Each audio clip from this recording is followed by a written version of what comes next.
어머님들께서 눈으로 발견하기가 정말 어렵습니다. 치과에서 엑스레이를 촬영했을 때 치아 신경까지 치실을 해주지 않으면 어금니 사이 4군데만.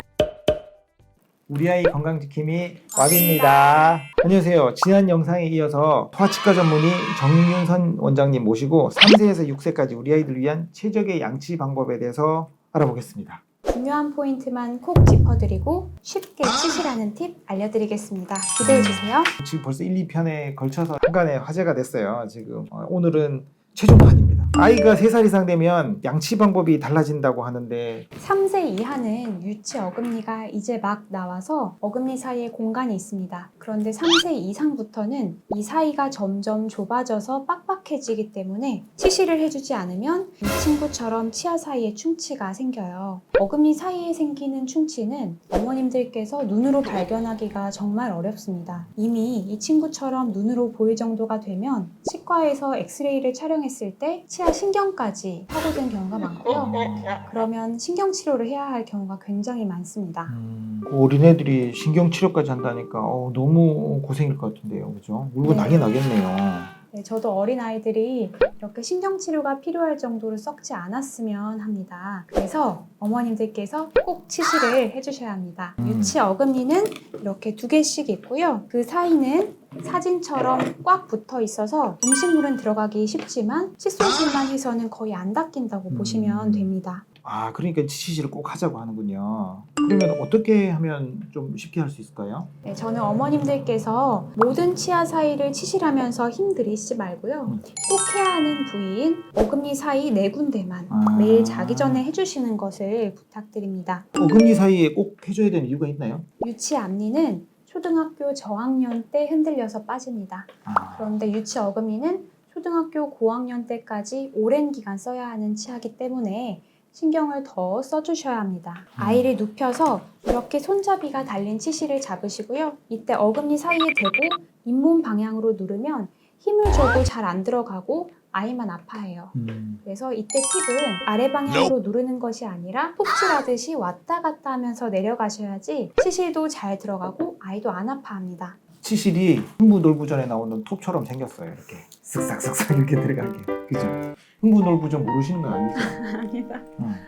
그쵸? 그리고 하나 더 말씀드리면 어머님, 아버님들도 치실 해주셔야 되는데요. 그렇죠. 네, 이런 톱처럼 생긴 치실은 어린이들 해줄 때 편한데 네. 부모님들이 자기 치아를 직접 하실 때는 Y자형 치실이 있어요. 그거를 쓰시면 직접 하시긴 편합니다. 이렇게 실로 된 거 이렇게 감아서 하니까 손가락 끊어질 것 같아요. 네, 그건 조금 어렵죠. 그래서 잘 안 해요. 톱질하듯이 4군데. 4군데라는 게 지금 네. 여기 사이 한 군데랑 2군데, 3군데, 아. 4군데. 하나, 둘, 셋, 넷. 아, 그렇구나. 양치할 때 주의사항은 없어요? 3세 이상 어린이들은 불소 농도가 1000ppm인 고불소 치약을 하루 2번 완두콩 크기로 쓰시면 부작용 없이 좋은 효과만 얻을 수 있습니다. 보통 성인 치약 불소 함량이 1000ppm 이상인데요. 만약에 아이가 성인 치약을 매워서 싫어하면 어린이용 고불소 치약을 쓰셔도 됩니다. 그리고 6세부터는 영구치 앞니와 어금니가 나오는데요. 잇몸 밖으로 막 나온 영구치는 완전히 튼튼한 상태가 아닙니다. 영구치가 잇몸 밖으로 나온 후에 침에 들어있는 칼슘이나 인 같은 성분을 오랜 기간 흡수해야 완전히 튼튼해지고 단단해집니다. 이때 만약에 칫솔질을 잘 못해주면 순식간에 썩어버립니다. 그래서 잇몸으로 덮여 있더라도 이렇게 들리거든요. 이 치아 사이를 칫솔로 빡빡 닦아주셔야 하고요.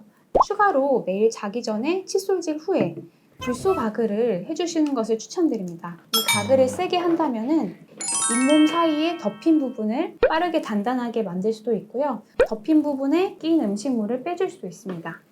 그러면 영구치는 평생 써야 되는 치아니까 그죠? 관리 제대로 해줘야 될 것 같아요. 그죠? 네, 6세 정도에 영구치가 새로 나기 시작하면은 잘 나고 있는지, 영구치에 충치가 생기지는 않았는지, 부정교합이 생기지는 않았는지 치과 의사가 세심하게 봐줘야 합니다.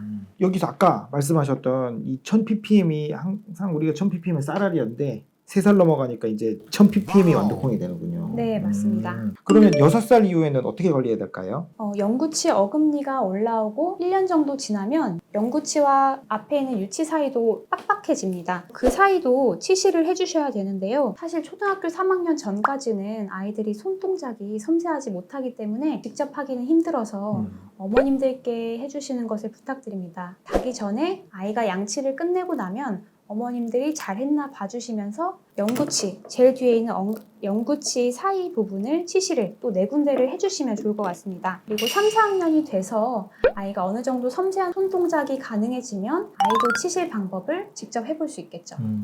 치과에 오는 초등학교 1, 2학년들은 어머님이 칫솔질을 해주기 때문에 굉장히 깨끗하게 오는 경우가 많은데요. 3, 4학년부터 잘 안 닦고 오는 친구들이 많아서 어머님들이 3, 4학년 때까지는 그래도 확인은 한 번씩 해주시면 좋을 것 같고요. 초등학교 고학년이 되어서 모든 치아가 영구치로 바뀌기 전까지는 아무 문제가 없더라도 3, 4개월에 한 번씩은 치과 검진을 오셔서 혹시라도 숨은 문제가 있는지 봐주셔야 합니다. 학생 검진 해보시면 치아에 문제 있는 애들 많지 않아요?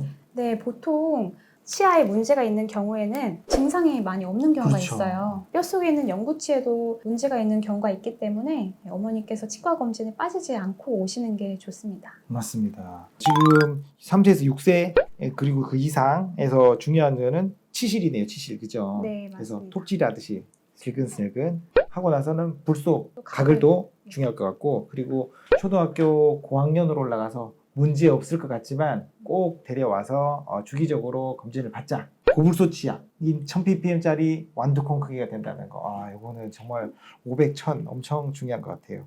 신생아부터 지금 6세 그 이상까지의 양치법을 다 정리를 하셨어요? 네, 일단 영상을 만들면서 어머님들께서 어떻게 하면 집에서 아이 양치를 어렵지 않게 할 수 있을까 많이 고민을 했고요. 치과에 오시면 혹시 다른 문제가 없는지 잘 봐드리겠습니다. 성인처럼 괜찮아 보이더라도 괜찮은 게 아닐 수 있으니까 항상 전문가와 상의하셔서 우리 아이들 건강을 지키면 좋겠습니다. 자, 지금까지 우리 아이 건강 지킴이 와비입니다. 와비였습니다.